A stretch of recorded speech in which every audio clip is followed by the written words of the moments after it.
welcome to the British Chamber of Commerce in Taipei's podcast, hosted by me, Steve Parker.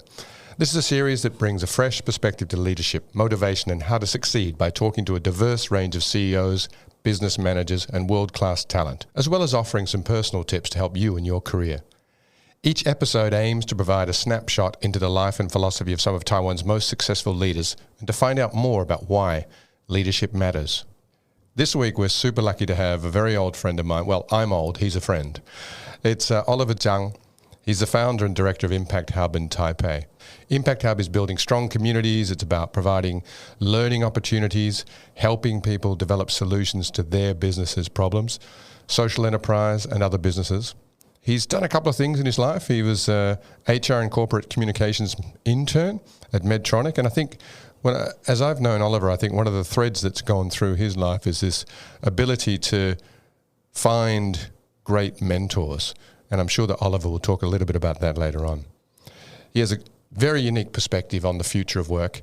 And a lot of what he does is focusing on sustainability and the SDGs and the real future of work. He's super young and he's done so much.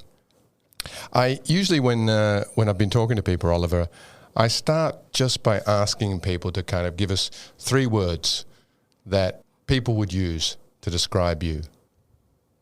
All right. The first one would be optimistic, because I think I'm the person who is always looking on the bright side, and also like looking for the best. So I'm a person with optimism. Also, like the second words would be the sustainability, or even like the SDGs, as you just mentioned, because that is something that we are working more on, and that is something that we also like using that as a kind of like new solutions for the corporates or even for the governments to take on. And the third one would be more on the like the impact, because that is something that I'm working on, and that is my passion for that. So that is kind of something that we want to create synergies through convening like different stakeholders to work on something that is impactful. When you were younger, what were some of the things that had an impact on you that helped you to get to where you are today? I think it's kind of like interact, because that is something that when I was in the high school, and I was kind of like persuaded by the president of the school to co-create and also like to co-launch the Interact Club, and that is something that I learned about, like all about the social issues and also like all about the community events. So that is where something that kind of like pushing me into a more like social person, or like a person who cares all about the community issues, and that is something that leads me to create a hub, or even like create a community to support different kinds of entrepreneurs and nonprofits to tackle these social issues. You talk about being persuaded to start these clubs. Oliver, I know that for you that mentorship has been something that's been very important to you. You mentor people now, but as you were going through your development, I know that there are a number of people that you relied on or went to for advice at different times. Maybe just if you could explain some of those people and the influences that they had on you as you were going through. Yeah, I think I'll be more on the entrepreneurs or businessmen prior to my founding ImpactHub, because like founding an Impact is kind of like a starting up. So that means that you gotta like know better about the entrepreneurial community, and also like what those people are thinking, and what kind of other solutions or other things that you can provide. And also like for me, I'm more like an education background instead of business background. So I know nothing about the numbers. I know nothing about like those business concepts.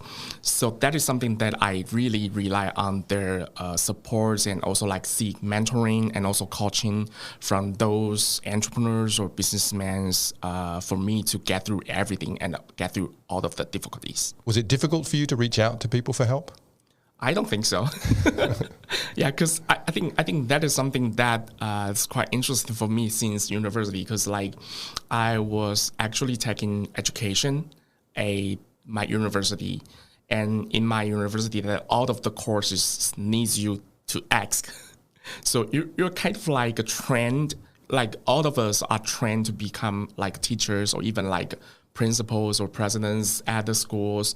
So I think that is something that supports me to think of like lots of questions and also like to ask and dare to create something. Every one of the people that we're interviewing in this podcast talks about something similar. Mm-hmm. They talk about leadership is not just about the job. Yeah. It's about how to encourage, how to inspire, how to teach. Yeah. What is your kind of concept of leadership?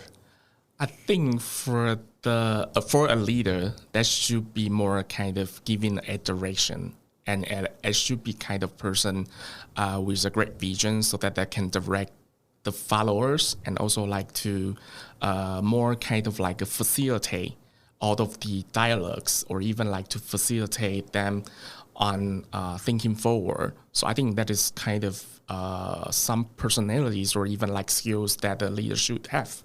How have you seen leadership change over the last, however many years of your life? I'm not going to say how old you are. Like it's actually like about like over 30 years, but a leader is kind of like more forcing. Is now like changed into more kind of like a coaching style. So that is more on how you port and how you giving advices. So how do you as a leader set the vision? I think the first way, or first step would be more kind of like creating values. So it is more about like the value-based leadership. That is something that I learned through a Obama Foundation programs. So that we called a lot about the value-based leadership, and that is something that you gotta create your own values. Like it's kind of sort of like that empathy, or even like encouraging people, or even like heartwarming or heart touching or something else, that you have to create your own values, and then you use that values to kind of use that as a bridge for you to talk over with your teammates, so that like all of you can share like some same values, and then you can also like mobilize those people on kind of like co-creating the vision together. So I think that is kind of like a transition from the old days, that it is more kind of like pushing you and letting you their ideas instead of like co-creating. And do you see a big difference in the way that each of those small entrepreneurs manage and lead their businesses? Yeah, it is, because like it quite depends on their like fields, or even like their size or scale. So depending on the scale of the teams, or depending on the industries, like I think the leadership will kind of like varies. I want to talk about you for a second, yeah? I'm very interested in how people go from, people talk about work-life balance. They talk about the transition from home to the office. Is there anything that you do in your transition to work that helps you to kind of get in that mindset of, I'm going to be doing work now? All right. So for me, work and life is kind of like blended. Yeah, but like for me, that my routine job every day before it goes to work, it's more kind of like checking mobile phone, because that is something that you can also learn new things, and also like learn new sharings from different people. Because like usually like your friends will post something like over the night, so you can also like learn their perspectives, or even like learn their updates, and then you can see like how exactly you can also like work together with each other, or even like is it the time for you to care, showing care for your friends, or even like for some other guys. You talk a lot about mentors. Is there a single piece, or are there a couple of pieces of advice that you've got along the way that have really kind of changed your life? I think would be more on embrace weakness and also like to be vulnerable, because we are always being taught to be successful or to work on something that we are longing for a long while. But I think that is something that I learned, and I you don't have to like always thinking about the win, and also always thinking about like how you can be the top one or the number one, so that like it will help you to be less stressful, and then like always the results will be like much wonderful than you are more stressful. I like this idea of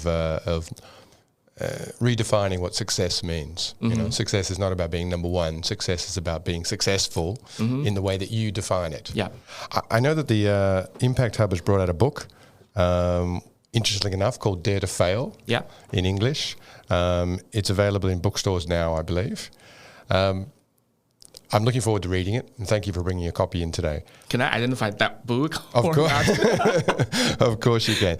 Dare to Fail. Like, should I say it again? Dare to Fail. Yeah, that would be a book that I'm like kind of reading right now. But for previously, that I think there are a few books that I did, like how to define your why or develop your why, because I think that is something that that is good for a leader to read, and also like to think further about like how exactly you can encourage your team members on finding their whys and to mentor them or to coach them about that. Oliver, one of the things I think that with the Type A Impact Hub and the work that you've done, I think you're in a unique position to look at this idea of the future of work. Do you have a particular view on where work or the styles of work are going? I think a little bit more on the social innovation, because that's something that we do or work on right now, because I think that social innovation is more on the problem centered. So you look on the problem, and then you define the problem, and then you find the solutions. So that is more completely different from the existing business, because those businesses are more like finding how they can earn revenues from the business instead of like looking into the problems. So I think that is something that that is more important for us, that we look onto the problems, and then we define that, and then we also find new solutions on that, and then those solutions can also be kind of monetary for us. We've always said at the British Chamber of Commerce that you can do business better. Yeah. And it doesn't necessarily preclude you from being successful. Mm-hmm. But you could still be a better business. Yeah. We have our Better Business Awards, and I know you've applied, and thank you. I think you might have won some year anyway. 2 or 3 years. Yeah, but I think that is also like for a concept that we also talk about, that is the B Corp. So I think B Corp, the B means beneficial, because that is to create benefits for all of the beneficiaries, or even like for the greater community. So I think that is the same ideas, and that's a reason that we also apply for that. So we are part of the B Corp community. So we are a certified B Corp. So as to demonstrate that we are a business, and then we create greater goodness to the community and society. So you're not only leading people, you're also leading the society. Yeah. And we thank you for that, for sure. I've heard you talk about learning and education being super important. Regardless of the learning, all learning is important. You've talked a lot about coaching and how we should coach and support people, both in our teams, but in the wider community as well. This idea about values-based leadership, set the values and the company will kind of define itself in some ways. The scale affecting the way you do business, I heard you talk about that, and I think that's something that people need to look into. Like, as you grow, you need to look at the way you do business. Mm-hmm. Something will have to change if you get too big. Yeah. Be okay with being weak. Yeah. Be okay with not being the one who knows everything.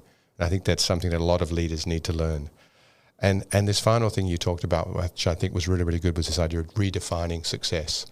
Success for you, I think, has touched on these ideas, building a beneficial corporation, change the value that you put on your success.